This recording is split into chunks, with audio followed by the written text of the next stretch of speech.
नमस्कार, कान्तिपुर समाचारमा स्वागत छ। सुरु गरौँ अहिलेका मुख्य समाचारबाट। लिपुलेकमा भारतीय अतिक्रमणको विरोधमा नेपाल सरकारको दोस्रो कूटनीतिक नोट। राजदूत क्वात्रालाई सिंहदरबारमा बोलाएर स्पष्टीकरण माग। आज एकै दिन 24 जनामा कोरोना भाइरसको संक्रमण पुष्टि। कपिलवस्तुका मात्रै 16, मुलुकभर संक्रमितको संख्या 134 पुग्यो। महामारीका कारण विकास खर्च कटौती गर्नुपर्ने दबावमा रहेको सरकार रक्षा बजेट बढाउने तयारीमा। शान्ति प्रक्रिया यता मात्रै सेनाको बजेट 350% वृद्धि। विदेशमा अलपत्र परेका नेपालीको सहयोगमा दूतावासको पहल निष्प्रभावी। राजदूत र कर्मचारी बजेट नरहेको कारण देखाएर पन्छिने गरेको श्रमिकको गुनासो। र युरोपमा लकडाउन खुकुलो, सपिङ मल, रेस्टुराँ र विद्यालय आंशिक सञ्चालन। लकडाउन खुकुलो भएको दोस्रो दिनमै जर्मनीमा संक्रमण बढ्यो।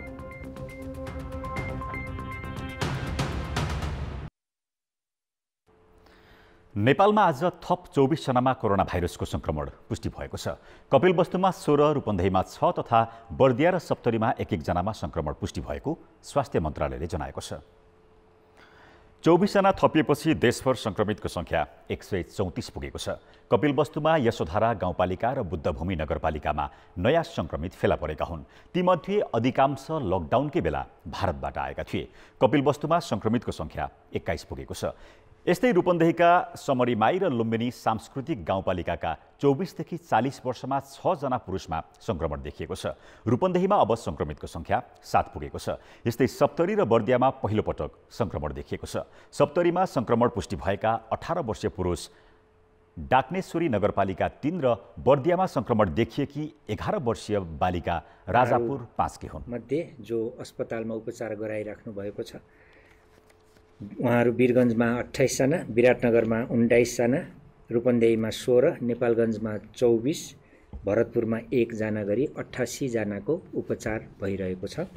हामीलाई प्राप्त विवरण अनुसार सबैको स्वास्थ्य स्थिति सामान्य रहेको छ। अहिले विश्वको र नेपालकै तथ्याङ्क हेर्ने हो भने पनि बच्चादेखि ज्येष्ठ नागरिकसम्म सबैलाई कोभिडले छोडेको छैन, संक्रमित हुनुहुन्छ। नेपालको परिवेश हेर्दाखेरि 2 महिनाकोदेखि 81 वर्षसम्मकोमा कोभिड भएको छ, जसमध्ये 20 वर्षदेखि 50 वर्ष उमेर समूहका धेरै जसो हुनुहुन्छ। त्यसैले यो उमेरमा वयस्क छु, तन्दुरुस्त छु, मलाई कोरोना लाग्दैन भन्ने भ्रममा नपर्नुहुन, सबैजना सचेत रहनुहुन हामी अनुरोध गर्दछौँ। संक्रमण देखिएका जिल्ला 18 पुगेका छन्। अब प्रदेश 5 कोरोना भाइरसको महामारीले सबैभन्दा बढी प्रभावित प्रदेश बनेको छ। प्रदेश 5 मा अहिलेसम्म 53 जनामा संक्रमण देखिएको छ। मन्त्रालयका अनुसार आज पीसीआर विधिबाट 911 नमुना परीक्षण गरिएको छ। यो विधिबाट अहिलेसम्म 17,809 नमुना परीक्षण गरिएको छ। केही दिन पहिले स्विस सरकारले 30,000 थान पीसीआर किट सहयोग गरेकामा आज चीनले 40,000 थान पीसीआर किट स्वास्थ्य मन्त्रालयलाई हस्तान्तरण गरेको छ। सरकारले लिपुलेकमा भारतीय अतिक्रमणबारे असन्तुष्टि जनाउँदै दोस्रो पटक कूटनैतिक नोट पठाएको छ। परराष्ट्र मन्त्रालयले आज भारतीय राजदूत विनय मोहन क्वात्रालाई सिंहदरबारमै बोलाएर कूटनैतिक नोट दिएको हो। परराष्ट्र मन्त्री प्रदीप ग्यावालीले सरकारको धारणाबारे जानकारी गराउँदै कूटनैतिक नोट दिएको मन्त्रालयले ट्विट मार्फत सार्वजनिक गरेको छ। स्रोतका अनुसार मन्त्री ग्यावालीले नेपाली भूभाग लिपुलेकमा बिना सूचना भारतीय पक्षले सडक निर्माण सहितका गतिविधि जारी राखेको भन्दै आपत्ति जनाएका थिए। लिपुलेक हुँदै चीनको मानसरोवर जाने सडक मार्ग भारतका रक्षा मन्त्री राजनाथ सिंहले गत शुक्रबार भिडियो कन्फरेन्स मार्फत उद्घाटन गरेका थिए। यसअघि नेपाली भूमि समेटेर भारतले नक्सा जारी गरेकोमा असहमति जनाउँदै कूटनैतिक वार्ताका लागि प्रस्ताव गरेको र त्यसको जवाफको प्रतिरक्षा गरिरहेकै अवस्थामा भारतीय पक्षबाट नेपाली भूमि हुँदै सडक मार्ग अघि बढाउनलाई सरकारले अनपेक्षित भनेको छ। कार्तिक 16 गते नेपाली भूमि लिम्पियाधुरा, लिपुलेक र कालापानीको करिब 400 वर्ग किलोमिटर क्षेत्रफल आफूतिर पर्ने गरी भारतले राजनैतिक नक्सा जारी गरेपछि पनि नेपालले विरोध स्वरूप कूटनैतिक नोट पठाएको थियो। त्यस लगतै द्विपक्षीय कूटनैतिक वार्ताका लागि प्रस्ताव गरेकामा भारत वार्ताका लागि अझै तयार देखिएको छैन। सरकारले सीमा अतिक्रमणका विषयमा वार्ता गर्न भारतीय पक्षले भने चाहिँ धेरै पर्खन नसकिने बताएको छ।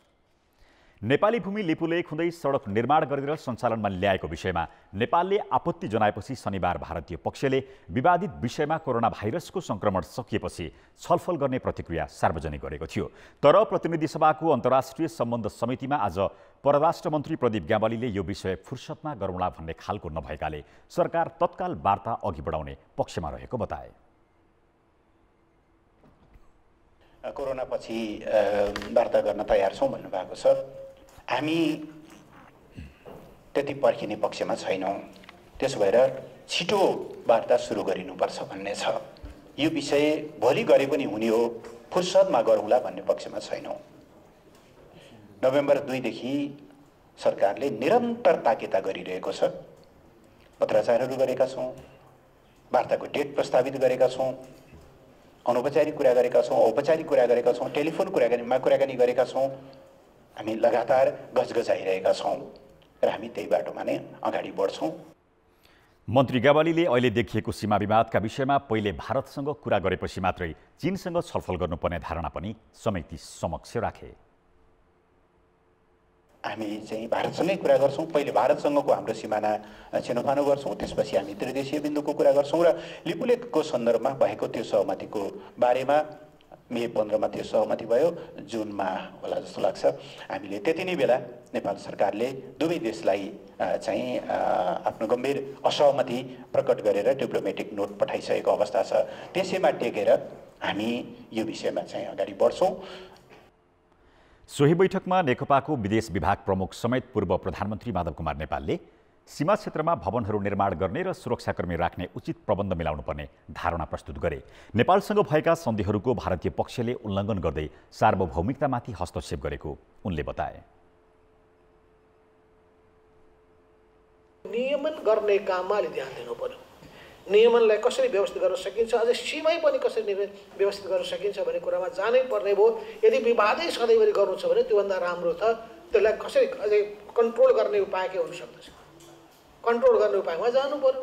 सीमा सुरक्षा समिति स्थापना गरेर सीमाको नियमित रूपमा नियमन गर्नु पर्यो र विकट सीमा क्षेत्रहरूमा कार्यरत सुरक्षाकर्मीहरूको लागि उचित प्रबन्ध गर्नु। नेता नेपालले नेपाली भूमिमा हस्तक्षेप गरेर सडक निर्माण गरेको विषय जटिल भएकाले तत्काल भिडियो कन्फरेन्स मार्फत भारतसँग कुरा गर्न र आफूसँग भएका सम्पूर्ण तथ्यहरूका आधारमा चीनसँग छलफल सुरु गर्न पनि सरकारलाई सुझाव दिएका छन्। 2072 जेठ 1 गते भारत र चीनले नेपाललाई थाहा नै नदिई नेपालको भूमि लिपुलेकलाई व्यापारिक मार्गको रूपमा प्रयोग गर्ने सहमति गरे। नेपालले तत्कालै त्यस सहमतिको विरोध जनाउँदै दुवै देशलाई कूटनीतिक नोट पठाएको थियो। तर भारतले विरोधको बेवास्ता गरी नेपाली भूमिमा सडक बनाएर उद्घाटन गरेको छ भने चीन त्यसमा मौन बसेको छ। के नेपाली भूमिमाथिको भारतीय अतिक्रमणमा चीनले सहमति जनाएकै हो त? 2072 सालमा नेपाल विनाशकारी भूकम्पको चपेटामा परेर ठूलो सङ्कटसँग जुधिरहेको थियो। त्यही बेला भारतीय प्रधानमन्त्री नरेन्द्र मोदीले चीन भ्रमण गरे। चीनसँग 41 बुँदे सहमति हुँदा 28औं बुँदामा नेपाली भूमि लिपुलेकलाई दुई देशले व्यापारिक मार्गका रूपमा प्रयोग गर्ने उल्लेख गरे।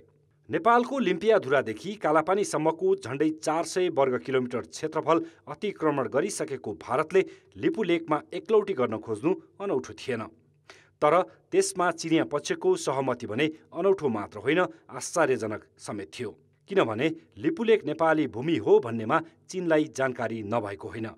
चीन र नेपालबीच विक्रम सम्वत 2018मा सीमा सन्धि हुँदा नै त्यो प्रष्ट भइसकेको थियो। भलै भारत र चीन युद्धको मानसिकतामा रहेकाले त्रिपक्षीय बिन्दु एकिन हुन सकेको थिएन। त्यही बीचमा भारतले दार्चुलाका धेरै गाउँ आफ्नोतिर पर्ने गरी तिल्सी भन्ने ठाउँमा सुरक्षा फौज राखेर अतिक्रमण बढायो, जसलाई कालापानी भनेर महाकालीको कृत्रिम मुहान पनि बनाएको छ। गएको कार्तिकमा भारतले त्यो क्षेत्र समेत आफ्नै भूमि जस्तो गरी राजनीतिक नक्सामा समावेश गर्यो। अहिले त्यही भूमि हुँदै चीनको मानस सरोवर निस्कने सडक बनाउँदा पनि चिनिया पक्ष मौन बसेको छ। नेपाललाई सोध्दै नसोधी नेपाली भूमि प्रयोग गर्न भारतसँग सहमति गर्ने, नेपाली पक्षको गम्भीर असहमतिलाई वास्तै नगर्ने र भारतले त्यो भूमि हुँदै चीन निस्कने पूर्वाधार बनाउँदै जाने हो भने चीनले समेत नेपालको सार्वभौमिकता र भौगोलिक अखण्डताको सम्मान गर्न नसकेको त होइन भन्ने प्रश्न उठेको छ। यसैतर्फ सङ्केत गर्दै सत्तारूढ नेकपाका अध्यक्ष पुष्पकमल दाहालदेखि अरू सांसदहरूले समेत अहिले जनप्रतिनिधिको सर्वोच्च थलो संसदमा उठाइरहेका छन्। लिपुलेक हामी नेपाली भूभाग हो। सुगौली सन्धि अनुसार लिम्पिया धुरा जो काली नदीको मुहान हो, त्यो काली नदीको सम्पूर्ण पूर्व नेपाल हो र पश्चिम भारत हो भन्ने कुरा स्पष्ट पार्दै यो समस्या समाधानको निम्ति राजनीतिक कूटनैतिक पहल गर्नुपर्छ भनेर जे भनिएको थियो। लिपुलेक प्रकरण पछि यो त्रिदेशीय जस्तो बन्न गएको छ। यो दुईटा देशले मात्रै हल गरेर चाहिँ अब अप्ठ्यारो छ। त्यहाँ चीन पनि त्यसमा संलग्न भएको, भारत चीनको चाहिँ सम्झौता सहमति भएको हुनाले यसलाई मैले त्योभन्दा पहिला तिनटै देशको आर्थिक क्रियाकलापलाई व्यवस्थापन गर्नको निम्ति, विकास गर्नको निम्ति त्रिदेशीय साझेदारी भन्दै आएको कुरा मलाई लाग्छ सबै मान्य सदस्यहरूलाई पनि थाहा। यो बाटो प्रकरणसम्म, यसको उद्घाटन प्रकरणसम्म आउँदा त्यसको औचित्य अझ पुष्टि भएको मैले महसुस गरेको छु। अन्य मामिलामा नेपाल, भारत र चीनबीच त्रिदेशीय साझेदारीको प्रसङ्ग उठाउने, तर त्रिदेशीय सीमाबिन्दुमा उठेको विवादमा नेपाललाई बाहेक गरेर द्विपक्षीय सम्झौताका आधारमा चल्ने हो भने चीनको यो भूमिका पनि दोहोरो मापदण्डमा आधारित हुन्छ। अझ त्रिदेशीय साझेदारीमा भारत सुरुदेखि नै सकारात्मक नदेखिनु र पछिल्लो समय यसको विकल्पमा 2+1 को अवधारणामा चीन र भारतले छलफल थाल्नु नेपालका लागि अर्को संशयको विषय छ। निश्चित एजेन्डामा चीन र भारत मिल्ने अनि नेपालको सार्वभौम हैसियतलाई उपेक्षा गर्न सक्ने आकांक्षालाई लिपुलेक प्रकरणमा दुवै देशको रवैयाले बल पुगेको छ। तर कतिपय जानकार भने नेपाल र भारतले द्विपक्षीय सीमा विवाद आफै मिलाउन् भन्ने पक्षमा चीन रहेको बताउँछन्। चीनिया पक्षको चाहिँ अडान या धारणा चाहिँ के हो भने भारत र नेपाल मिलेर आफ्नो सीमा विवाद उहाँहरूले सुल्झाइदिनु हो भने जे उहाँहरूले सुल्झाउनुहुन्छ त्यही नै हाम्रोमा पनि सहमति हो भन्ने खालको कुरा।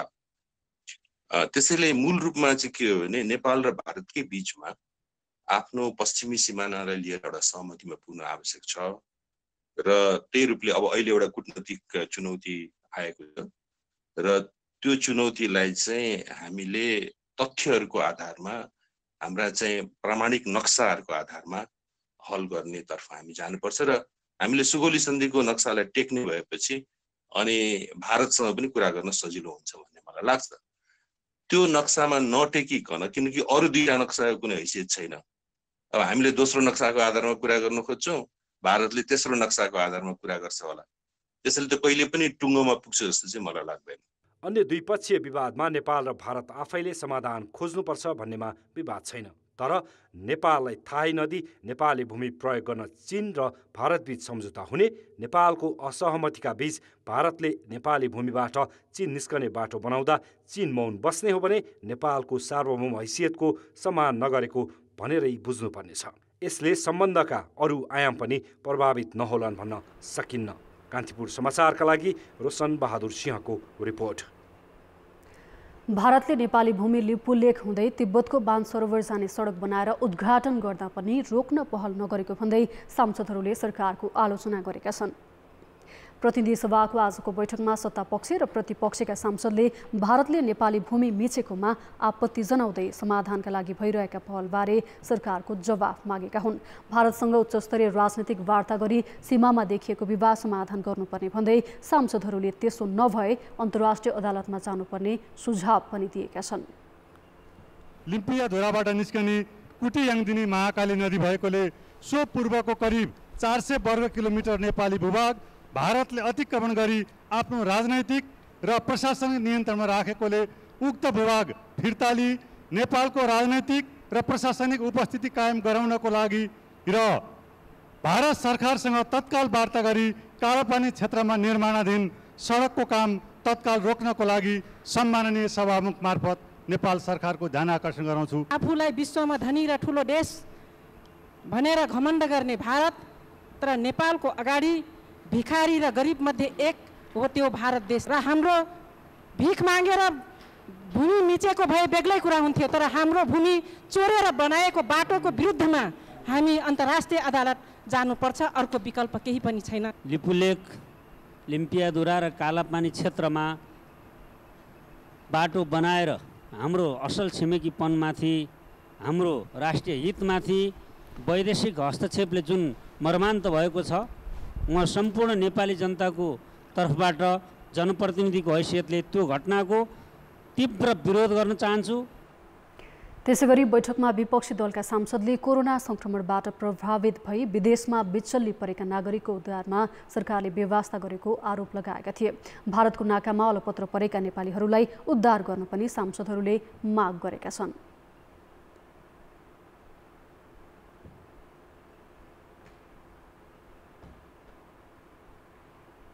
डब्ल्युएचओले मान्यता नदिएको आरडीटी टेस्ट जो विश्वसनीयता र भरपर्दो नभएको र अहिले आम हाम्रो माननीयहरूलाई चाहिने पीसीआर टेस्ट भयो, तर आम नागरिकको पहुँचमा पनि अविलम्ब चाहिने पीसीआर टेस्टको व्यवस्था गरियोस् भन्ने म जोरदार माग गर्छु। सरकारले एकातिर भनिरहेछ कि हामी नेपाललाई एकदम कन्ट्रोल गरिरहेका छौँ, तर आफ्नै नागरिक विदेशमा बिचली परेको छ, चाहे भारतमा हो चाहे गल्फ कन्ट्रीमा हो, त्यसको बारेमा केही सोचिरहेको छैन।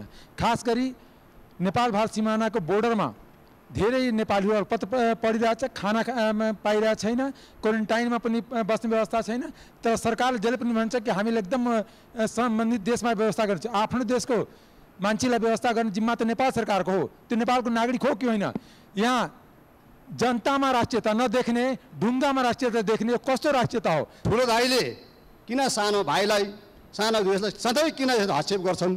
सधैँ तराईमा चाहिँ सधैँ चाहिँ के अरे तराईको क्षेत्रमा महाकालदेखि मेचीसम्म चाहिँ तपाईँको चाहिँ सधैँ चाहिँ के अरे नेपाली जनताको चाहिँ जग्गा चाहिँ नित्यै आउँछन्। अनि अहिले चाहिँ 2008देखि चाहिँ लिपुलेमा सडक बनाउँदै थियो, यो सरकारलाई थाहा छैन। भारतको सीमामा अलिक कराई गर्नु पर्यो, तर कुन किसिमको कराई भइरहेको छ सभामुख महोदय? धमाधम खेतको बाटो भएर पनि मान्छेहरू प्रवेश गरिरहेको छन् चेतनाको अभावले, तर उनीहरूको चेतनाको अभाव छ, तर सरकारले भन्न मिल्दैन। सीमाको प्रत्येक स्थानमा कमसे कम निगरानी राख्नु पर्ने थियो। आज त्यसैको चाहिँ दुर्परिणाम हो कि मधेसको प्रत्येक जिल्लामा कोरोना भाइरसको चाहिँ बढोत्तरी भइरहेको छ। कोरोना प्रवेश गर्न नदिनको लागि सीमा नाकामा अझै कडा गरिनु आवश्यक छ। विदेशमा रहेका कोरोना महामारीको समयमा विदेशमा रहेका नेपालीहरूको उचित व्यवस्थापन र उपचारको निम्ति सरकारले उच्च प्राथमिकता दिँदै कूटनैतिक पहल प्रभावकारी रूपमा गरोस्, म सरकारको ध्यान आकर्षण गराउँछु। सत्तारूढ दल नेकपाका सांसद गजेन्द्र महतले लकडाउनप्रति नै प्रश्न गर्दै सरकारले राजा महाराजाको शैली प्रदर्शन गरेको आरोप लगाए। यस्तै कांग्रेस सांसद गगन थापाले बाल कविता सुनाएर प्रधानमन्त्रीको कार्यशैलीको व्यङ्ग्य गरे। छैन यहाँ देशको नक्सा मेटिएको, न त लिपुलेखलाई डोजरले रेटिएको। यस्तो सबल सरकार छ, सीमा कसले मिच्ने? कोही छैनन् जोरी खोज्ने, छैनन् कोही हेप्ने। 100 कोस हिँड्दा पनि श्रमिक छैनन् आहत, गरिबलाई सम्मान छ सरकारबाट राहत। विदेशमा कोही पनि अलपत्र छैनन्, दुःख पीडा सुनाउने ती नेपाली नै होइनन्। जनताको व्यथालाई ध्यान दिएर सुन्ने, कृषक साना व्यापारीको साह्रै मर्म बुझ्ने, भ्रष्टाचारलाई नसहने सरकारको छ नीति, हावादारी हल्ला हुन् ओम्नी र यति। सबैतिर वाहा वाहा यस्तो विकास देख्दा पत्रकार नि दङ्ग छन् यी समाचारले लेख्दा। कोमल हृदयका प्रधानमन्त्री आँसु कवि हाम्रा, दिन नबिराई सृजना छ आहा कति राम्रा। राहत खोज्दै आउनेलाई तिनै गीत दिउला, गीत कविता भट्याउँदै काला पानी जाउँला। सारा नेपाल हाँसेको छ, मेची काली गाउँछ, आँसु आए बरु त्यही गीतले आउँछ। यस्तो नायक गजबका ल्यायो जानी जानी, ओहो हामी नेपाली त साह्रै भाग्यमानी, ओहो साह्रै भाग्यमानी। यो लकडाउनको परिभाषा मैले बुझिनँ। यो लकडाउनले 77वटा जिल्लाका सिडिओलाई टाकुरे राजा बनाएको छ। महोदय, यिनीहरू टाकुरे राजा भएका छन्। 60वटा यी प्रदेश राजा भएर बसिया छन्। यी गृह मन्त्रालय र यो प्रधानमन्त्री कार्यालय यो महाराजा भएर बसिया छ। जनताको पिरमर्का सुन्या छैन। यति पिरमर्का परिरहेको छ कि जनताले पिरमर्का दिनै लकडाउन बन्या हो। एउटा माननीय जिल्लामा जानलाई यो सिडिओको चाकरी गर्नुपर्छ, गृह मन्त्रालय धाउनुपर्छ। सहमुखज्यूको कहाँ फोन गर्दा म सहमुखज्यूको फोन उठ्दैन। संसदमा आजदेखि विनियोजन विधेयकका सिद्धान्त र प्राथमिकतामाथि छलफल सुरु भएको छ। भारतले अतिक्रमण गरी सडक निर्माण गरेको नेपाली भूभाग फिर्ता गर्न माग गर्दै सर्वोच्च अदालतमा रिट दायर भएको छ। रेटमा कूटनीतिक वार्ता र संवाद मार्फत भारतद्वारा कब्जा भएको भूमि तत्काल फिर्ता ल्याउन सरकारका नाममा परमादेश जारी गर्न माग गरिएको छ। वार्ता गरेर भूमि फिर्ता ल्याउन नसक्ने हो भने नेपाल सरकारले भारतीय हस्तक्षेपको अन्तर्राष्ट्रियकरण गर्नुपर्ने माग पनि गरिएको छ। अधिवक्ताहरू केशरजङ केसी, दीपेन्द्र अधिकारी र लोकेन्द्र ओलीले दायर गरेको रेटमा नेपाल र भारत संयुक्त राष्ट्रसङ्घको सदस्य भएकाले दुवै देशले राष्ट्रसङ्घीय वडापत्रको पालना गर्नुपर्ने उल्लेख गरिएको छ। रेटमा प्रधानमन्त्री तथा मन्त्री परिषद कार्यालयका साथै गृह, रक्षा, परराष्ट्र र भूमि व्यवस्था मन्त्रालयलाई विपक्षी बनाइएको छ। अब बाँकी समाचार। देशैभर आज एकै दिन 24 जना कोरोनाका नयाँ बिरामी फेला परेका छन्, जसमध्ये कपिलवस्तुमा 16 र रूपन्देहीमा 6 जना नयाँ संक्रमित फेला परेका हुन्। यसै विषयमा थप जानकारी दिन बुटवल सहकर्मी यति बेला हाम्रो प्रत्यक्ष सम्पर्कमा जोडिनु भएको छ अमृता अनमोल। अमृताजी, आज मात्रै कपिलवस्तुमा 16, त्यसै गरी रूपन्देहीमा 6 जना नयाँ संक्रमित देखिएका छन्। संक्रमितको अवस्था के छ र कहाँ छन् उनीहरू? हजुर, प्रदेश 5 मा सोमबार मात्रै थप 23 जनामा कोरोना भाइरसको संक्रमण पुष्टि भएको छ। यो सँगै प्रदेश 5 मा अहिलेसम्म 23 जनामा कोरोना भाइरस पुष्टि भएको छ। आज सोमबार भेटिएका नयाँ संक्रमितहरू कपिलवस्तुका 16 जना हुनुहुन्छ। 16 जना मध्ये 10 जनालाई बुटवलमा रहेको कोरोना विशेष अस्पतालमा ल्याइएको छ भने सोमबार साँझ पुष्टि भएका 6 जना अहिलेसम्म आफ्नै ठाउँमा हुनुहुन्छ।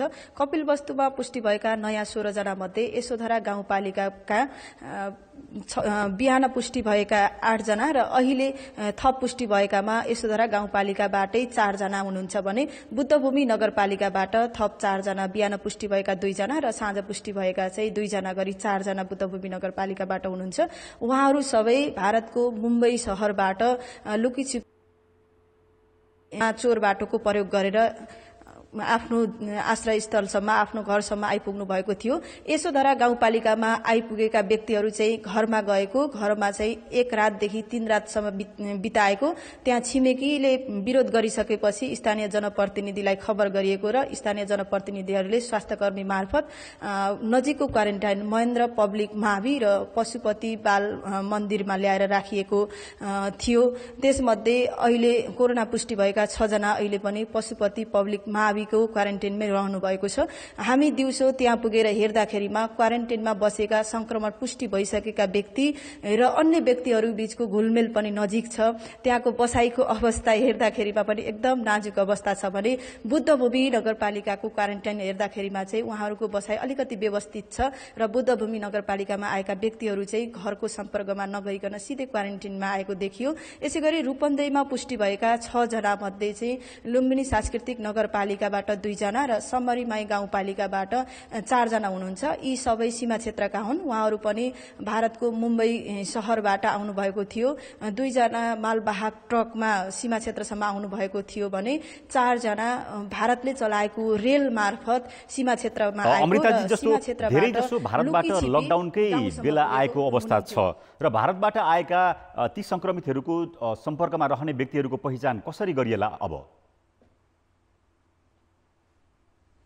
हजुर, कपिलवस्तुमा हेर्दाखेरिमा यो संक्रमितहरू चाहिँ को सम्पर्कमा जानुभयो भनेर अहिलेसम्म कन्ट्याक्ट ट्रेसिङको कामै सुरु नभएको र उहाँहरूको यकिन विवरण नै नलिएको पाइयो भने रूपन्देहीमा थप अहिले भेटिएका व्यक्ति चाहिँ सिधै क्वारेन्टाइनमा आएको भनेर भनिएको छ। मैले दुवै जिल्लाका प्रमुख जिल्ला अधिकारी र प्रदेशको प्रयोगशाला प्रमुख तथा प्रदेशका मन्त्रालयका प्रतिनिधिहरूसँग कुराकानी गरेको थिएँ केही अघिसम्म। उहाँहरूको सुरुमा चाहिँ यात्रा विवरण लिने काम गरिनेछ। यात्रा विवरण लिन तराईका जिल्लामा 2टा कुराको समस्या रहेको छ। एउटा भाषागत समस्या छ, उहाँहरूले बोल्ने भाषा त्यहाँका स्वास्थ्यकर्मीहरूले नबुझ्ने, त्यहाँ जाने प्रतिनिधिहरूले नबुझ्ने गर्दाखेरिमा अलिकति समस्या भने जो यात्रा गरेर आउनुभयो संक्रमितहरू र उहाँहरूको सम्पर्कमा रहेका व्यक्तिहरूले पनि लुकाएर सूचना दिने र आफू अनुकूलका सूचना दिने गर्दाखेरिमा चाहिँ त्यो क्षेत्रसम्म पुग्न र ती व्यक्तिसम्म पुग्न कठिनाई छ भनिएको छ। यद्यपि भोलिदेखि चाहिँ यहाँ थप स्वास्थ्यकर्मी र सुरक्षाकर्मी परिचालन गर्ने भन्ने एक खालको सहमति भएको छ। त्यस पछाडि काठमाडौँको स्वास्थ्य विभागबाट आएको टोली छ जसले चाहिँ कोरोना भाइरस संक्रमण भएका व्यक्तिहरूलाई कसरी अनुसन्धान गर्ने भनेर दुवै जिल्लामा सिकाइरहेको छ। त्यो टोली सँगसँगै यहाँका स्वास्थ्यकर्मीहरूलाई ती क्षेत्रहरूमा खटाउने र कन्ट्याक्ट ट्रेसिङको काम गर्ने र सम्पर्कमा रहेका व्यक्तिहरूको पहिचान गर्ने भन्ने जानकारी पाइएको छ। परवीनजी, तपाईँ त आफै पनि अब रिपोर्टिङका लागि कपिलवस्तु स्थलगत रिपोर्टिङको लागि पुगिरहनु भएको छ। अझै बढ्ने सम्भावना के देख्नुभयो? कतिसम्म शङ्कास्पद हुन सक्लान् र तिनको परीक्षणको अवस्था के छ? हजुर, कपिलवस्तु म पटक पटक गएँ र रूपन्देहीका यी सीमा क्षेत्रहरूमा पनि म पटक पटक गएँ। त्यहाँ गएर हेर्दाखेरिमा कपिलवस्तुमा अहिलेसम्म 503 जनाको स्वाब सङ्कलन गरिएको छ। सोमबार दिउँसोसम्म 503 जनाको स्वाब सङ्कलन गरिएकोमा 38 जनाको नतिजा आउन बाँकी छ भने अहिलेसम्म नतिजा आएका 21 जनामा चाहिँ कोरोना भाइरस पुष्टि भइसकेको छ। सोमबार दिउँसोसम्म त्यहाँ 142 जनाको थप स्वाब सङ्कलन गरिएको छ। अब स्वाब सङ्कलन गरिने आधिकारिक क्वारेन्टाइनमै बसेकाको संख्या करिब 700 छ भनेर प्रमुख जिल्ला अधिकारीले जानकारी दिनुभएको छ भने कपिलवस्तु जिल्लाका सीमा क्षेत्रका स्थानीय तहहरूमा के देखियो भने पछिल्लो पटक लुकीछिपी आउनेहरूलाई चाहिँ व्यवस्थित क्वारेन्टाइनमा पुर्याउनु भन्दा पनि त्यहाँका विद्यालय, मठ, मन्दिर, मदरसा र सार्वजनिक स्थलहरूमा राखिएको पाइयो। घरबाट आफन्तहरूले खाना पुर्याउने र उहाँहरू त्यहाँ बस्ने, कोही चाहिँ अहिले पनि घरमै बसिरहेको, गाउँमै डुलिरहेको देखियो। यसले गर्दाखेरिमा स्वास्थ्यकर्मीहरूको पहुँच, सरकारको पहुँच ती भारतबाट लुकीछिपी आएका सबैसँग छैन।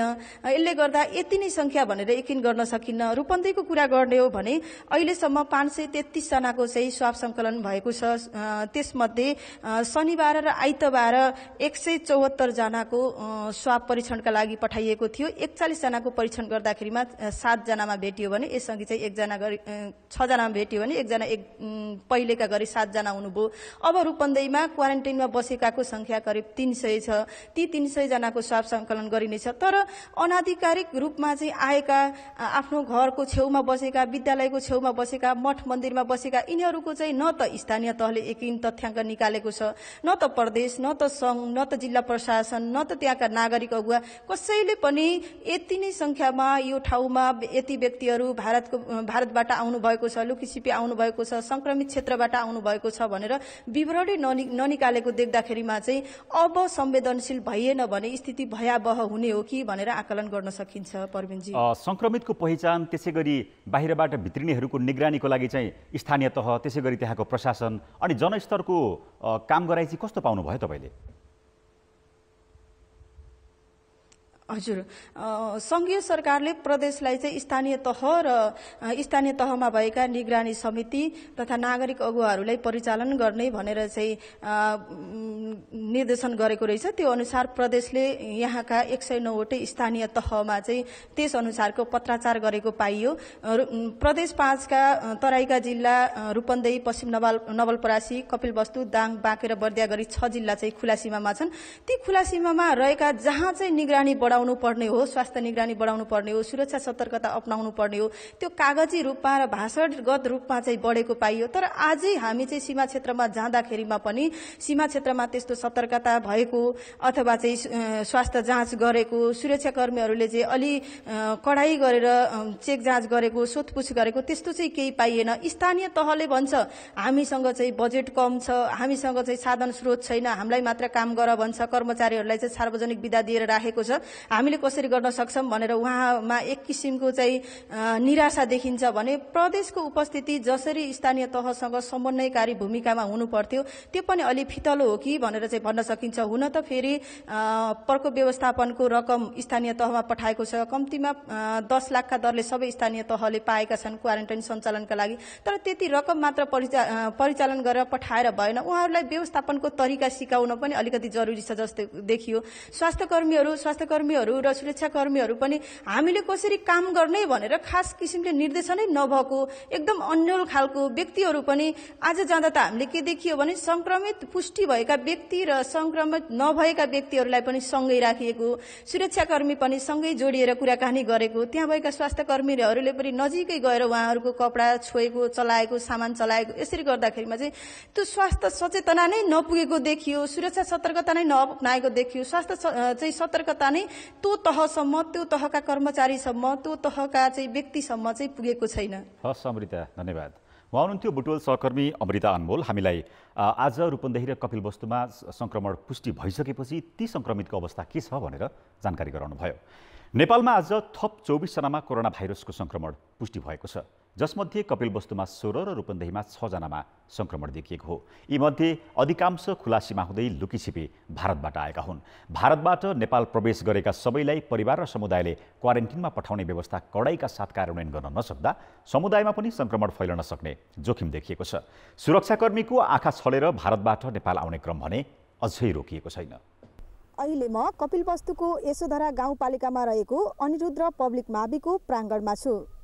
यही क्वारेन्टाइनमा बसेका 7 जनामा सोमबार मात्रै कोरोना भाइरसको संक्रमण पुष्टि भएको छ। यशोधरा गाउँपालिकाकै यही नजिकै रहेको पशुपति विद्या मन्दिरमा रहेका 1 जना र बुद्धभूमि नगरपालिकाका 2 जनामा समेत कोरोना भाइरसको पुष्टि भएको छ। बम्बईमा जब ट्रेन खोल्यो नि कामको लागि, त्यहाँ मोदी सरकारले इन्डियामा ट्रेन चलाएपछि ती मान्छेहरू ट्रेनबाट चाहिँ आए अनि रात छुटेर होइन चोरी बाटोबाट यहाँ चाहिँ घरमा पुग्दै अनि घरमा पुगेपछि गाउँले मान्छेहरू त्यहाँ होइन खुल्ना मान्छे इन्डियाबाट आएको रहेछ, यिनलाई बरु क्वारेन्टाइनमा हाल्दा राम्रो हुन्छ भनेपछि त्यहाँको वडा अध्यक्षले चाहिँ त्यहाँबाट सम्पर्क गरेर अनि क्वारेन्टाइनमा हालिदिएको हो। संक्रमण पुष्टि भएका सबैको स्वास्थ्य अवस्था सामान्य छ। उनीहरूलाई थप उपचारका लागि बुटवलको कोरोना विशेष अस्पतालमा पठाइएको छ। उनीहरू सबै भारतको मुम्बई सहरबाट रेल यात्रा गर्दै भारतीय सीमा मर्यादपुर नजिकबाट लुकेर नेपाल आएका हुन्। तर सबै सँगै नभएर 4 समूहमा आएका थिए। उनीहरूसँग यसअघि संक्रमण भएकाको सम्बन्ध र सम्पर्क समेत रहेको छैन। बुद्धभूमि गाउँपालिकाका संक्रमित 2 जना सिधै क्वारेन्टिनमा गएका हुन् भने यशोधरा गाउँपालिकाका 8 जना घरमा 2 देखि 3 दिन बसेपछि मात्रै वैशाख 24 र 25 गते जनप्रतिनिधि र स्वास्थ्यकर्मीले क्वारेन्टिनमा लगेका थिए। कपिलवस्तुमा अहिलेसम्म 530 जनाको स्वाब सङ्कलन गरिएको छ। त्यसमध्ये 263 जनाको नतिजामा 15 जनामा संक्रमण भेटिएको छ। यशोधरा गाउँपालिकामा मात्र 34 जनाको परीक्षण गर्दा 8 जनामा संक्रमण पुष्टि भएको छ। यस गाउँपालिकामा मात्रै लकडाउन यता आएका 104 जना आधिकारिक क्वारेन्टिनमा बसेका छन्। लुकीछिपी आएका अन्य 520 जना स्थानीय विद्यालय, मदरसा र सार्वजनिक स्थलमा आश्रय लिएका छन्। उनीहरूलाई कसरी व्यवस्थापन गर्ने र स्वास्थ्य परीक्षण गराउने गाउँपालिका अन्यलमा छ। शिर साबर के भन्नुहुन्छ, सरकारको यो निर्णय हो।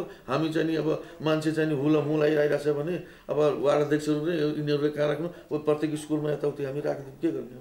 त्यो मान्छे कहाँ राख्नु पर्यो? राख्यौँ हामी। त्यस हुनाले यो सरकारले चाहिँ नि सबै प्रक्रियाको व्यवस्था गर्नुपर्छ। सबभन्दा पहिला जाँचको व्यवस्था गर्नुपर्छ। कोरोना भाइरसको रोकथाम तथा नियन्त्रणका लागि भन्दै कपिलवस्तु जिल्ला प्रशासनले जेठ 5 गतेसम्मका लागि जिल्लालाई सिल गरेको छ। तर संक्रमितहरू रहेको क्षेत्रमा थप सुरक्षा र स्वास्थ्य निगरानी बढाउने काम भएको छैन। न त यात्रा विवरण लिने, उनीहरूको सम्पर्कमा रहेका व्यक्तिको खोजी गर्ने, सहयोग र सान्त्वनाका लागि सरकारी उपस्थिति जनाउने, अन्य नागरिकलाई कसरी कोरोना भाइरसको महामारीबाट बच्न सकिन्छ सिकाउने बारेमा 3 तहकै सरकारको ध्यान गएको छ। यो दिँदा ठिक हो कि त्यो दिँदा ठिक हो भनेर नबुझेर, वास्तविकता नबुझेर उहाँले चाहिँ आफ्नो हिस्ट्री ढाँटेको जस्तो लाग्छ मलाई।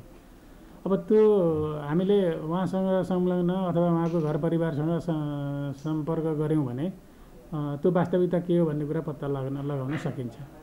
र हाम्रा स्वास्थ्यकर्मीहरू त्यो पत्ता लगाउनको लागि, त्यो कन्ट्याक्ट ट्रेसिङको लागि चाहिँ खटिरहनु भएको छ।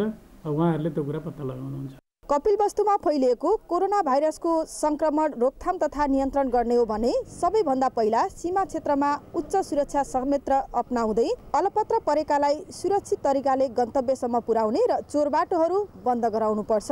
3 तहकै सरकारले स्थानीय तहसम्म पुगेर लुकीछिपी आएकालाई व्यवस्थित क्वारेन्टाइनसम्म पुर्याउने र स्वास्थ्य जाँचका लागि अग्रसरता देखाउनुपर्छ। नत्र भारतबाट खुरुखुरु चोरबाटो हुँदै नेपाल प्रवेश गर्ने र उनीहरूसँगै कोरोना भाइरसको संक्रमण फैलने खतरा बढेको छ। कान्तिपुर समाचारका लागि क्यामेरामा स्वस्तिक श्रेष्ठका साथ अमृता अनमोल, यशोधरा, कपिलवस्तु। सप्तरीको डाक्नेश्वरी नगरपालिकामा कोरोना भाइरसको संक्रमण पुष्टि भएका किशोरलाई राजविराज स्थित गजेन्द्र नारायण सिंह अस्पतालमा भर्ना गरिएको छ। 19 दिनदेखि नगरपालिकाको पातोस्थित विद्यालयको क्वारेन्टिनमा बस्दै आएका ती किशोर आइतबार साँझ घर फर्किएका थिए। प्रयोगशाला परीक्षणको नतिजा नआउँदै घर फर्किएका उनी छिमेकीको समेत सम्पर्कमा पुगेका थिए। उनी आज घरमा बस्नुको साटो बजारमा डुलिरहेका थिए। उनीसँग सम्पर्क हुनेहरूको पहिचान गर्ने काम अगाडि बढाइएको गजेन्द्र नारायण सिंह अस्पतालले जनाएको छ। नगरपालिकाले ती किशोरसँगै क्वारेन्टिनमा रहेका अन्य 12 जनालाई पनि घर जान दिएको थियो। अस्पतालले PCR विधिबाट परीक्षणका लागि BP कोइराला स्वास्थ्य विज्ञान प्रतिष्ठान धरान पठाएका 11 नमुनाको नतिजा आउन बाँकी छ। छिमेकी देश भारतमा कोरोना भाइरसको संक्रमण तीव्र बन्दै जाँदा नेपालमा पनि नयाँ ठाउँमा ठूलो संख्यामा संक्रमित फेला पर्दैछन्। सुरुमा ढिलो गरी फाटफुट्ट मात्र संक्रमित देखिएकोमा केही दिन यता संक्रमणको दर निकै बढेको छ। यसबाट महामारीले अझै विकराल रूप लिन सक्ने संकेत देखिन्छ। सोमबार कपिलवस्तुमा संक्रमण पुष्टि भएका यशोधरा गाउँपालिका र बुद्धभूमि नगरपालिकाका 18 देखि 34 वर्षका पुरुष सबै भारतबाट फर्किएकाहरू हुन्। रोजगारीका लागि गएका उनीहरू लकडाउनमा खान बस्न समस्या भएपछि हिँडेर गाउँ फर्किएका थिए। यस्तै सप्तरीमा सोमबार नै संक्रमण पुष्टि भएका डाक्नेश्वरी नगरपालिकाका 18 वर्षीय किशोर पनि लकडाउनकै बीच भारतबाट फर्किएका हुन्। नेपालमा माघ 9 गते पहिलो संक्रमण देखा परेकोमा दोस्रो संक्रमण 2 महिनापछि देखिएको थियो। ठिक 1 महिना अघि PCR प्रविधिबाट 4426 नमुना परीक्षण गर्दा जम्मा 9 जनामा संक्रमण पुष्टि भएको थियो। तीमध्ये 5 जना तेस्रो मुलुकबाट फर्किएका थिए। संक्रमण रोकथामका लागि सरकारले चैत 11 गतेदेखि लकडाउन गर्नुका साथै सीमा नाका पनि बन्द गरेको छ। तर लकडाउनकै बीच भारतमा ओहोर दोहोर रोकिएको छैन। भारतबाट फर्किएका कैलाली र कञ्चनपुरका 2 युवामा चैत 22 गते संक्रमण देखिएकामा लुकीछिपी स्वदेश पस्ने क्रम नरोकिएकाले संक्रमितको संख्या दिनहुँ बढिरहेको छ र नयाँ संक्रमित थपिने दर उच्च बन्दैछ। अध्ययन अनुसन्धान र तथ्याङ्कहरूलाई केलाउँदा जब केसहरूको संख्या बढ्दै जान्छ त्यसपछि संक्रमण दर बढेर एक्कासी बढेर धेरै मान्छेहरू संक्रमित भएको पाइएको छ र नेपालको केसमा पनि संक्रमणको दर 100 पुगुन्जेलसम्म धेरै लामो समय लागेको र 100 पछि संक्रमणको दर बिस्तारै चाँडै बढ्दै गएको पाएको छ। यसअघि संक्रमण देखिएका कपिलवस्तुका 5, रौतहटका 3, रूपन्देही र सर्लाहीका 1, नेपालगञ्जको बस्तीमा संक्रमण देखिनु अघिका संक्रमित 60 वर्षीय पुरुष सबै भारतबाट फर्किएका हुन्। यस्तै उदयपुरको भुल्केमा एकै परिवारका 5 जनामा संक्रमण देखिएकामा उक्त परिवारका किशोर लकडाउनका बेला भारतबाटै आएका हुन्। ती किशोर आउजाउ गर्ने मस्जिदमा बस्ने मध्ये 12 जनामा वैशाख 5 गते संक्रमण देखिएको थियो। यस्तै वीरगञ्जमा वैशाख 24 गते एकै परिवारका 17 सदस्यमा संक्रमण पुष्टि भएकामा त्यो परिवारका 36 वर्षीय युवक चैत 30 गते संक्रमण पुष्टि भएका भारतीय नागरिक बस्दै आएको मस्जिदमा आउजाउ गर्थे। ती युवकमा वैशाख 21 गते संक्रमण पुष्टि भएको थियो। अहिलेसम्म संक्रमण भएका मध्ये 8 जना मात्र तेस्रो मुलुकबाट आएकाहरू हुन्। नेपालमा संक्रमण फैलिनुको मुख्य कारण भारतबाट भइरहेको आगमन नै मुख्य कारण देखिन्छ। तिनै व्यक्ति चाहिँ नि कुनै कारण प्लस कुनै उसबाट यता पनि तिनीहरूसँग चाहिँ नि अब घुलमिलिएका व्यक्ति यहाँ हाम्रो नेपाली चाहिँ आयो भने अब या उनीहरू भारतीय नै आयो भने त यहाँ त चाहिँ नि संक्रमणको संख्या त एकैचोटि भत्त बढ्ने सम्भावना त धेरै छ नि। भारतमा पहिलो संक्रमण माघ दोस्रो साता चीनको वुहानबाट फर्किएका केरलाका एक विद्यार्थीमा देखिएको थियो भने संक्रमणका कारण पहिलो मृत्यु 2 महिना पहिले भएको थियो। 1.5 महिना अघि लकडाउन गरेर भारतले परीक्षण बढाएको छ, जहाँ संक्रमित र मृतक दुवैको संख्या उच्च दरमा बढ्दैछ। 1 महिना अघिसम्म 100 जनाको मृत्यु भएको भारतमा सोमबार मृतकको संख्या 2200 नागिसकेको छ। यस्तै दैनिक 4000 का दरले थपिएर संक्रमितको संख्या 67000 नागेको छ। भारतमा फैलिरहेको संक्रमणको असर नेपालमा पनि परेकाले आगमनमै निगरानी बढाउनु पर्ने देखिन्छ। कान्तिपुर समाचारका लागि अञ्जना लामिछाने र कृपाल गौतम, काठमाडौँ। सरकारले शिथिल भएको अर्थतन्त्र उकास्न उद्योग कल कारखाना खोल्ने निर्णय गरेपछि सडकमा आवागमन बढेको छ। तर कोरोना भाइरस संक्रमणको जोखिम भने घटेको छैन। खास गरी भारतसँग सीमा जोडिएका जिल्लामा नयाँ संक्रमण देखिएको छ। संक्रमण फैलिन नदिन अवलम्बन गरिनुपर्ने उपायमाथि केन्द्रित रहेर हाम्रा सहकर्मी कृपाल गौतमले जनस्वास्थ्यविद बद्रीराज पाण्डेसँग कुरा गरेका छन्। नेपालमा कोरोना भाइरसको पहिलो संक्रमण माघ 9 मा देखिएको थियो भने दोस्रो त्यसको 2 महिनापछि अर्थात् चैत 10 गते देखिएको थियो। त्यसयता क्रमिक रूपमा कोरोना भाइरसको संक्रमणको दर उच्च बन्दै गएको हो। हाम्रो चाहिँ नि बोर्डरबाटै जति आए त्यसैबाट यो एकदम बढ्दै गयो। यो अनियन्त्रित सङ्ख्यामा चाहिँ नि मान्छे आए, आइकन यहाँ फेरि क्वारेन्टाइनको बन्दोबस्त पनि भएन। हुन त अब हुँदै भएन भन्न पनि मिलेन, त्यहाँ अलिकति त्यो ट्रेसिङको लागि चाहिँ प्रयास भयो होला, तर भए पनि त्यति ठिकसँग भएन, जो हुनुपर्ने त्यो भएन। र उनीहरू गइकन समुदायमा गए। अब समुदायमा गएपछि चाहिँ नि अब कतिजना सङ्क्रमित थिए त्यो बेलामा भने त त्यहाँ पत्तै लगाउन सकेन। फेरि त्यसको साथै हाम्रो यो टेस्टिङ जो हामीले टेस्ट गऱ्यौँ, जो आरडिटी भन्ने त्यसबाट चाहिँ नि त्यसको पहिलेदेखि नै हामीले थाहा भएको कुरा हो। त्यसबाट एकदम तथ्य नतिजा चाहिँ नि त्यति निस्कन सक्दैन भने तापनि त्यही टेस्ट भइराख्यो। यो पिसिआर टेस्ट चाहिँ नि यहाँ हामीसँग सामानको कमीले होला या विभिन्न कारणले चाहिँ नि त्यति हुन सकेन। त्यसले गरेर पनि त्यो जो चाहिँ नि उताबाट सङ्क्रमित आइसकेका व्यक्तिहरू त्यो उनीहरूको पहिचान हुन सकेन र ती गएपछि अब त्यो धमाधम ती व्यक्तिहरू चाहिँ निस्किराखेका छन् अहिले। अब त्यसैले चाहिँ नि एकैचोटि भत्त बढे जस्तो पनि मलाई लाग्छ। स्पेन, इटाली र भारतमा सुरुमा कम देखिएको सङ्क्रमण एकाएक उच्च दरले बढ्यो। हामी पनि त्यो दिशातर्फ जाने सम्भावना कतिको छ? हामीले जब पनि लकडाउन पहिले समयमै चाहिँ नि हाम्रो यहाँ लकडाउन चाहिँ नि भइकन धेरै यो कन्टेनमेन्ट भइसकेका, त्यो व्यक्ति ज्यादा फैलन नदिया हुनाले हामी त्यतिसम्म त नजाउला। तर चाहिँ नि होइन, अब यो सब ठिक छ भन्ने अहिले अवस्था पनि छैन। किनभने अब जो यो उता यो विभिन्न सङ्क्रमितहरू आइरहेको छन् र यी चाहिँ नि हाम्रो यो कम्युनिटी, हाम्रो समुदायमा त्यहाँ घुलमिल हुन थालिसकेका छ। अब त्यो भनेको त्यो समुदायमा जान थालेको भन्ने हुन्छ। अब त्यो भयो भने अलिकति समस्या हुन्छ। हुन त त्यति हाम्रो चाहिँ नि त्यति उसमा त नजाँदा जस्तो लाग्छ मलाई। भारतमा दिनौँ 3000 भन्दा बढी मानिसहरू सङ्क्रमित भइरहेका छन्। अहिले हामीले हेऱ्यौँ भने भारतमा सङ्क्रमितहरूको हुनेहरूको सङ्ख्या 60,000 नागिसकेको छ। नेपाल र भारतको सिमाना खुला सिमाना छ। यसले चाहिँ सङ्क्रमित हाम्रो नेपालमा सङ्क्रमण अझै बढ्ने जोखिम कतिको, चुनौतीहरू कतिको छ नेपालमा? अब जस्तो बिहार प्रान्त जुन हाम्रो एकदमै सटेको ठाउँ भयो, अब त्यसमा चाहिँ नि एकाएक चाहिँ नि सङ्क्रमितको सङ्ख्या एकैचोटि 6000 कि कतिले बढ्यो भन्ने सुनेर जस्तो लाग्यो। अब त्यो भन्नुको मतलब चाहिँ नि अब तिनै व्यक्ति चाहिँ नि कुनै कारणवश कुनै उसबाट यता पनि तिनीहरूसँग चाहिँ नि अब घुलमिलिएका व्यक्ति यहाँ हाम्रो नेपाली चाहिँ नि आए भने, अब उनीहरू भारतीय नै आए भने त यहाँ त चाहिँ नि सङ्क्रमणको सङ्ख्या त एकैचोटि भत्त बढ्ने सम्भावना त धेरै छ नि। त्यसैले चाहिँ नि यो त बोर्डर त एकदमै स्ट्रिक्टली त एकदमै कसरी बन्द गर्ने हो, बन्दै हुनै पर्छ।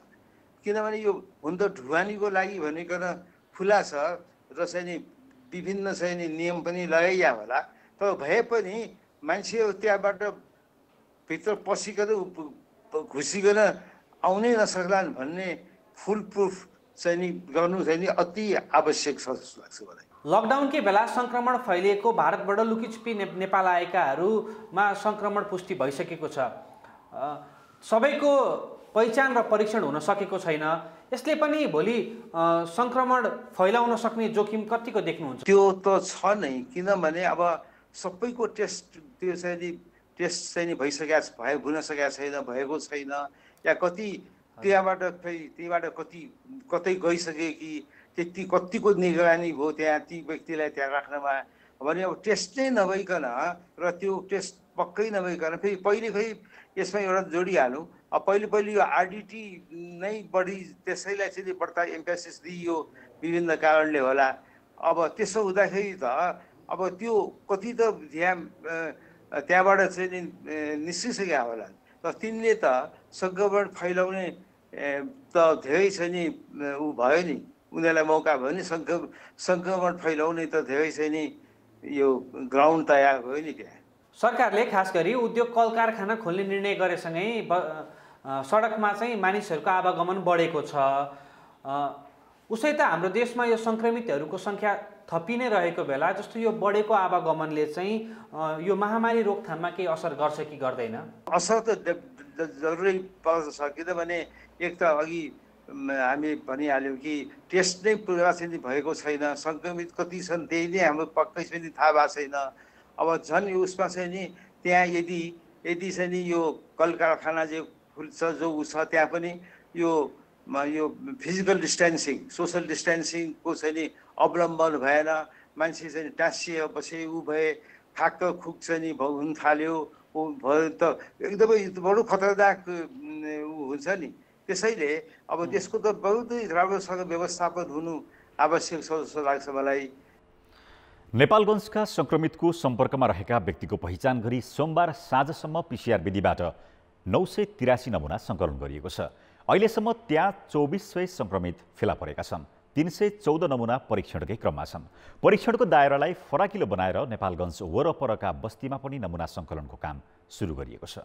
अहिले यहाँ म उभिरहेको यो नेपालगञ्ज रूपैडिया नाका क्षेत्रमै पर्ने जयेशपुर गाउँ हो, जहाँ यहाँ अहिले कोरोना भाइरसको नमुना सङ्कलन र कन्ट्र्याक्ट ट्रेसिङको काम तीव्र गतिमा भइरहेको छ। यो ठाउँमा भारतबाट आउने जाने क्रम अहिले पनि भइरहेको छ। अधिकांश मानिस यही गाउँ भएर नेपालगञ्ज जाने हुँदा यो गाउँलाई परीक्षणको दायरामा ल्याइएको हो। सुरुदेखि हाम्रो गाउँमा एकदम राम्रो भएछ। हाम्रो मस्जिद छ त्यो नमाज पढे छैन, पाँचवटा मान्छे मात्रै नमाज पढ्यो। अरू जति मस्जिद छ 5-6वटा सबैमा हाम्रो एकदम कोही धेरै मान्छे पनि गएको छैन। नेपालगञ्जका उच्च जोखिममा परेका विभिन्न बस्ती र टोलमा 2 साता अघि नमुना सङ्कलन काम सुरु भएको थियो। अति जोखिमयुक्त मानिएको बस्तीबाट सोमबारसम्म 683 जना मानिसको नमुना सङ्कलन गरिएको छ। सङ्कलित नमुनाको परीक्षण गर्दा अहिलेसम्म 24 जना सङ्क्रमित मात्र फेला परेका छन्। 314 नमुना परीक्षणको प्रक्रियामा राखिएको छ। नेपालगञ्जबाट 8 किलोमिटर पश्चिम खजुरा बजारमा रहेको सुशील कोइराला पर्खर क्यान्सर अस्पताल हाताभित्रको कोरोना विशेष अस्पतालमा चिकित्सकको निगरानीमा रहेका सङ्क्रमित 24 जनाको स्वास्थ्य अवस्था सामान्य छ। 1 साता बितिसक्दा समेत उनीहरूमध्ये कसैमा पनि सङ्क्रमणको कुनै लक्षण देखिएको छैन। नेपालमै हेर्दाखेरि पनि जति सङ्क्रमित हुनुहुन्छ उहाँहरूको चाहिँ त्यस्तो कडा खालको त्यस्तो चिन्ह लक्षण देखेको छैन र सम्भवतः यहाँ भएको सङ्क्रमण त्यति कडा खालको नभएर नै चिन्ह लक्षण नदेखेको हुनसक्छ र जति हुनुहुन्छ अहिले जस्तै हाम्रो 24 जना आइसोलेसनमा बस्नुभएको छ उहाँहरू सबैलाई एकदम कुनै पनि चिन्ह लक्षण छैन र एकदम स्वस्थ नै हुनुहुन्छ। सङ्क्रमित र सङ्क्रमणको उच्च जोखिममा रहेको बस्तीका मानिसमा केही आशा पलाए पनि नेपालगञ्जमा कुनै पनि बेला खतराको घन्टी बज्न सक्ने सम्भावना भने अझै टरिसकेको छैन। स्वास्थ्य मन्त्रालयले नेपालगञ्जका लागि 1000 किट पठाएपछि नमुना सङ्कलनको कार्य बजारका साथै सीमावर्ती क्षेत्र र ग्रामीण बस्तीतिर पनि बिस्तारै अघि बढाइएको हो। कान्तिपुर समाचारका लागि क्यामेरामा रेजिना मल्लका साथ जे पाण्डे, जयेशपुर, बाँके। मलेसिया र खाडी मुलुकमा रोजगारी गुमाएर अलपत्र पर्ने नेपालीको सङ्ख्या थपिँदैछ। अप्ठ्यारोमा परेका श्रमिकलाई कल्याणकारी कोषको रकम खर्च गरेर स्वदेश ल्याउने निर्णय भए पनि कार्यान्वयनमा अलमल देखिएको छ। त्यति मात्र होइन, अप्ठ्यारोमा परेका श्रमिकको सहयोगमा विदेशस्थित दूतावास पनि निष्प्रभावी देखिएका छन्। संयुक्त अरब इमिरेट्सले अप्ठ्यारोमा परेका श्रमिकलाई आफैले दिने भन्दै सरकारसँग अनुमति मागेको छ। खाडी मुलुक र मलेसियामा 615 नेपाली श्रमिक सङ्क्रमित भइसकेका छन्। तीमध्ये संयुक्त अरब इमिरेट्समा 5 जनाको मृत्यु भएको छ। कोरोना भाइरसको महामारीका कारण खास गरी खाडी मुलुकमा कच्चा तेलमा आधारित कम्पनीले श्रमिकलाई काम कम दिन थालेका छन्। कतिपय कामदार कम्पनी बन्द भएकाले त कतिपय करार अवधि सकिएकाले अलपत्र परेका छन्। गैर कानुनी रूपमा बस्दै आएका श्रमिक झनै समस्यामा छन्। उनीहरू खाना बस्न अरूको सहयोग चाहिने अवस्थामा छन्। उडान बन्द रहेकाले स्वदेश फर्किने अवस्था छैन। सहयोगका लागि दूतावाससँग आग्रह गरे पनि राजदूत र कर्मचारी बजेट नरहेको कारण देखाएर पन्छिने गरेको श्रमिकहरूको गुनासो छ। हामी 5 जना नेपालीहरू छौँ यहाँ सङ्क्रमण भएका, कसैको पनि इलाज भएको छैन। सबैजना चाहिँ अलग अलग भएर बसेका छौँ। कोही 2-3 जना बसेका छन्, कोही एकजना यसरी बसेका छ।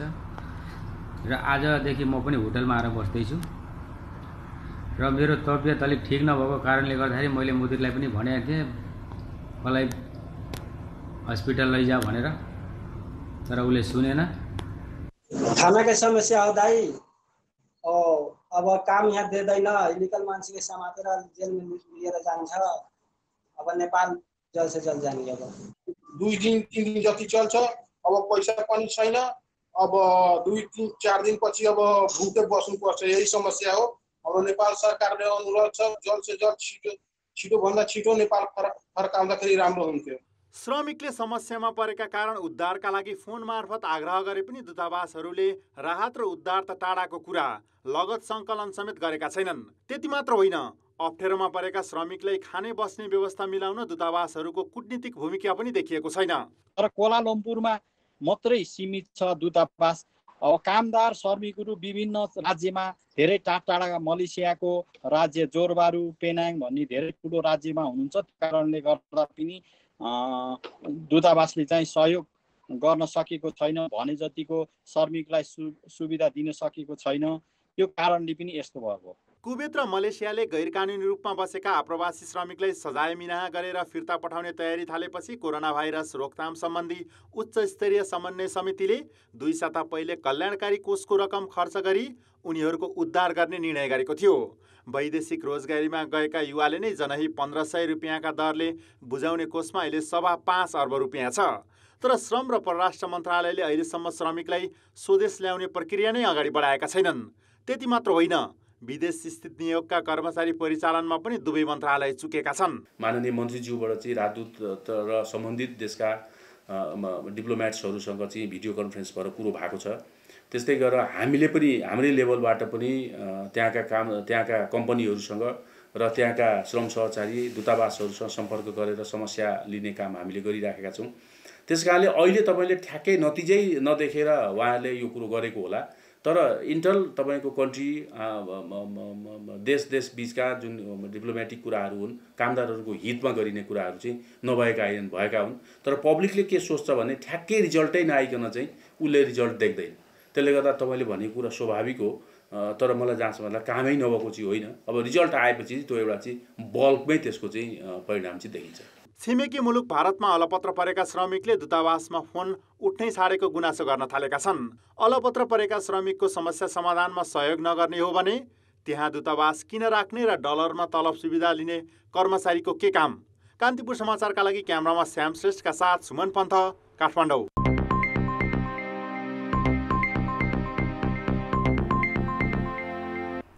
देशमा अहिले न द्वन्द्वको अवस्था छ न त रक्षा खर्च बढाउनु पर्ने औचित्यपूर्ण अन्य आधार छन्। स्रोत व्यवस्थापन चुनौतीपूर्ण भएकाले खर्च कटौती गर्नुपर्ने दबावमा रहेको अर्थ मन्त्रालयले विषयगत मन्त्रालयहरूलाई प्रस्तावित बजेटमा 25% कटौती गर्न भनिसकेको छ। तर रक्षा बजेट भने घटाउनुको साटो यो आर्थिक वर्षको भन्दा 5% बढाउन लागि छ। कोरोना भाइरसको संक्रमण रोकथामका लागि गरिएको लकडाउनले अर्थतन्त्र शिथिल भएकाले सरकार आगामी आर्थिक वर्ष प्राथमिकता प्राप्त सबै विकास आयोजनालाई बजेट छुट्याउन सक्ने अवस्थामा छैन। अर्थ मन्त्रालयले विषयगत मन्त्रालयहरूलाई प्राथमिकता प्राप्त आयोजनाको पनि प्राथमिकीकरण गरी सकेसम्म यसअघि दिइएको सिलिङको 25% घटाएर बजेट प्रस्ताव गर्न भनिसकेको छ। विकासीय मन्त्रालय कुन कार्यक्रम बजेटमा राख्ने र कुन हटाउने भन्ने अन्यलमा छन्। तर रक्षा मन्त्रालयले भने यो आर्थिक वर्षको भन्दा 5% बढीले सिलिङ दिएको छ। यो आर्थिक वर्ष रक्षातर्फ 50 अर्ब 27 करोड रहेकोमा सिलिङ अनुसार विनियोजित गरे अर्को वर्ष रक्षा बजेट 52 अर्ब 66 करोड रुपियाँ पुग्नेछ।